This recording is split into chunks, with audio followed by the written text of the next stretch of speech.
नमस्कार, अग्नि परीक्षा में आपका स्वागत है। आपके साथ मैं हूं विकास ब्रजेश सक्सेना। छत्तीसगढ़ में 7 और 17 नवंबर को 2 चरणों में चुनाव होना है और उससे पहले अलग अलग क्षेत्रों में कई तरह की चुनौतियां राजनीतिक दलों के सामने हैं। फिर चाहे वो छोटे दल हों या जातिगत समीकरण या फिर बागियों के विरोधी स्वर, तमाम मुश्किलों को पार कर आगे बढ़ना इतना आसान नहीं है।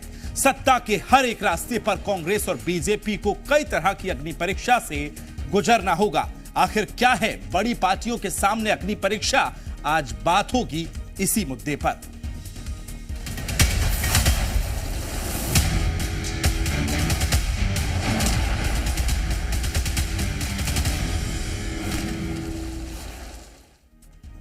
तो छत्तीसगढ़ में इस बार सत्ता के सिंहासन पर बैठना राजनीतिक दलों के लिए उतना आसान नहीं है जितना उनके बयानों से जाहिर हो रहा है। हर दिन नेता जीत का दावा तो कर रहे हैं, लेकिन क्या यह जीत इतनी आसान है? ऐसा इसलिए क्योंकि छत्तीसगढ़ का हर एक संभाग मुश्किलों से भरा है, चुनौतियों से भरा है और हर जगह एक अलग ही चुनौती नजर आ रही है। आखिर कैसे पार कर पाएंगी राजनीतिक पार्टियां इन चुनौतियों को? बताएंगे आपको हर एक संभाग का चुनावी गणित, लेकिन उससे पहले यह रिपोर्ट देखिए। छत्तीसगढ़ का रण होगा भीषण, चुनौतियां अपार, कैसे होंगी पार? संभाग के सियासी गणित किसका बिगाड़ेंगे खेल? सत्ता की अग्नि परीक्षा, कौन पास कौन फेल? छत्तीसगढ़ में 2 चरणों में मतदान होने हैं। दोनों ही चरणों में ऐसी सीटें हैं जो राजनीतिक पार्टियों की मुश्किलें बढ़ा रही हैं। कहीं जातिगत समीकरण है तो कहीं मुद्दों वाली सियासत, कहीं दिग्गजों से भिड़ंत है तो कहीं दूसरे दल के कोर वोटर्स।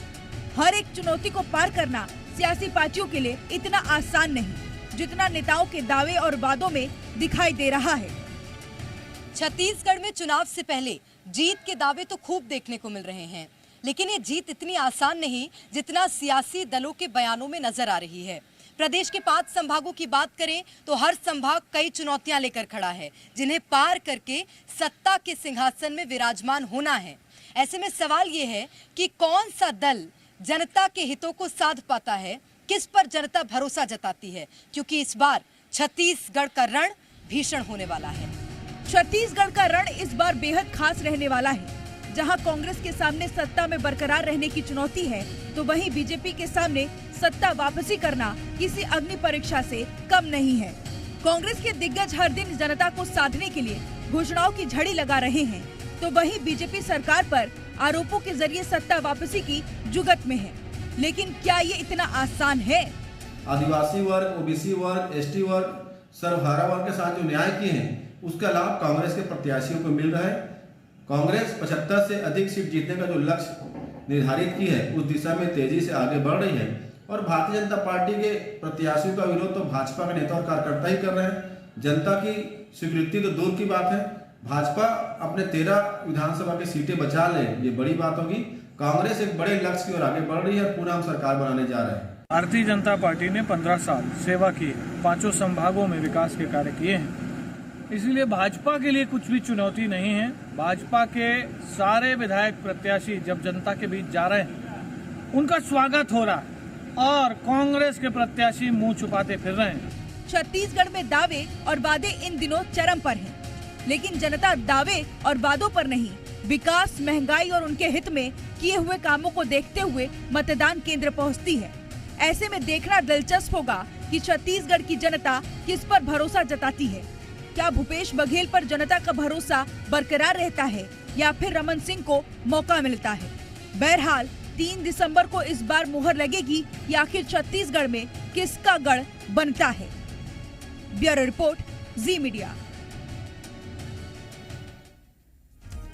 तो आइए सबसे पहले आपको छत्तीसगढ़ के 5 संभागों का सियासी गणित समझाते हैं। छत्तीसगढ़ में 90 सीटें हैं जो 5 संभागों में बटी हुई हैं, जिसमें बिलासपुर में सबसे ज्यादा 24 सीटें आती हैं। इसके बाद रायपुर में 20 सीटें आती हैं, तो वहीं दुर्ग में भी 20 सीटें हैं। सरगुजा के अंदर 14 सीटें आती हैं, तो बस्तर संभाग में 12 सीटें यहां पर आती हैं। अब ये छत्तीसगढ़ का वो क्षेत्र है जिनके पास प्रदेश की पूरी राजनीति इनके इर्द गिर्द ही चलती है। अब आपको यह भी बताते हैं कि 2018 में चुनाव में किस क्षेत्र में किस पार्टी ने कैसा परफॉर्मेंस किया था। सबसे पहले शुरुआत करते हैं बिलासपुर से। तो बिलासपुर में जहां प्रदेश की कुल 14 सीटें आती हैं, बीजेपी का यहां 7 सीटों पर कब्जा है, तो वहीं कांग्रेस का 12 सीटों पर कब्जा है और अन्य दलों के खातों में 5 सीटें जाती हैं। वहीं रायपुर की अब बात करें तो 20 सीटें रायपुर में आती हैं। 20 में से बीजेपी के पास मात्र 5 सीटें हैं। कांग्रेस का 14 सीटों पर दबदबा है। वहीं एक सीट ऐसी है जो अन्य पार्टियों को यहां पर जीत मिली थी। अब दुर्ग संभाग में प्रदेश की 20 सीटें आती हैं। 2018 के चुनाव में यहां बीजेपी को यहां से कोई खास सफलता हाथ नहीं लगी थी। बीजेपी को मात्र यहां से 2 सीटों पर संतुष्ट रहना पड़ा था। वहीं कांग्रेस ने हालांकि यहां शानदार परफॉर्मेंस किया था और 17 सीटों पर अपनी जीत हासिल की थी, तो वहीं अन्य को 1 सीट मिली थी। अब आपको बताते हैं प्रदेश के महत्वपूर्ण संभाग सरगुजा के सियासी गणित के बारे में। 2018 में यहां से कांग्रेस ने बीजेपी का सूपड़ा साफ करते हुए सभी 14 सीटों पर पंजा जमाया था, यानी कांग्रेस की विजय हुई थी। प्रदेश में सत्ता की चाबी बस्तर से होकर गुजरती है, ऐसा माना जाता है और ऐसा कहा भी जाता है। जिसने बस्तर का किला फतेह कर लिया वो सरकार बना लेता है। और 2018 में कांग्रेस ने यहां भी शानदार प्रदर्शन करते हुए 12 में से 11 सीटों पर कब्जा किया था, तो वहीं बीजेपी को 1 सीट पर जीत मिली थी। लेकिन 2019 के बाद हुए उपचुनाव में कांग्रेस ने वो 1 सीट भी अपने नाम कर ली थी, जिसके चलते वर्तमान में कांग्रेस का बस्तर की सभी 12 सीटों पर कब्जा देखने को मिलता है। यह थी स्थिति 2018 की। लेकिन अब 2023 के चुनाव हैं और इस बार चुनावी समीकरण पूरी तरह से बदल चुके हैं। तो चलिए अब आपको बताते हैं इन क्षेत्रों का सियासी समीकरण 23 के लिहाज से क्या कहता है। बिलासपुर छत्तीसगढ़ का सबसे बड़ा संभाग है।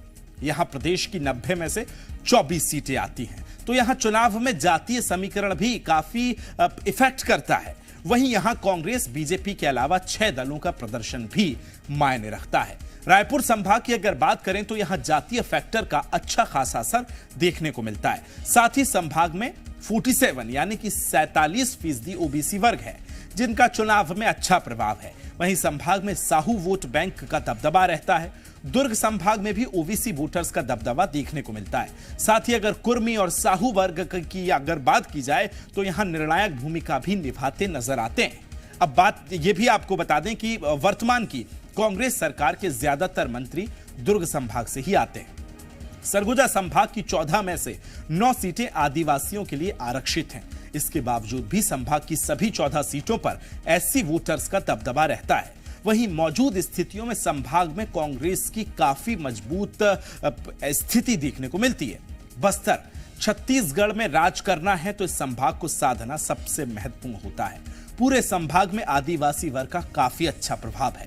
12 में से 11 सीटें आदिवासियों के लिए आरक्षित हैं। वहीं बस्तर की 12 सीटों पर इस वक्त कांग्रेस के मौजूद विधायक भी यहां से देखने को मिलते हैं। तो ये वो गणित था जो छत्तीसगढ़ में इस वक्त अब ये तय करेगा कि किस तरह से 23 की जो सरकार है वो किसकी बनेगी। अलग अलग संभागों का आज हमने सियासी समीकरण आपको बताया है, लेकिन 23 में जनता स्मार्ट है और वो जानती है कि किसको चुनना है। अग्नि परीक्षा में यहां वक्त एक छोटे से ब्रेक का, बहुत जल्द होंगे हासिल।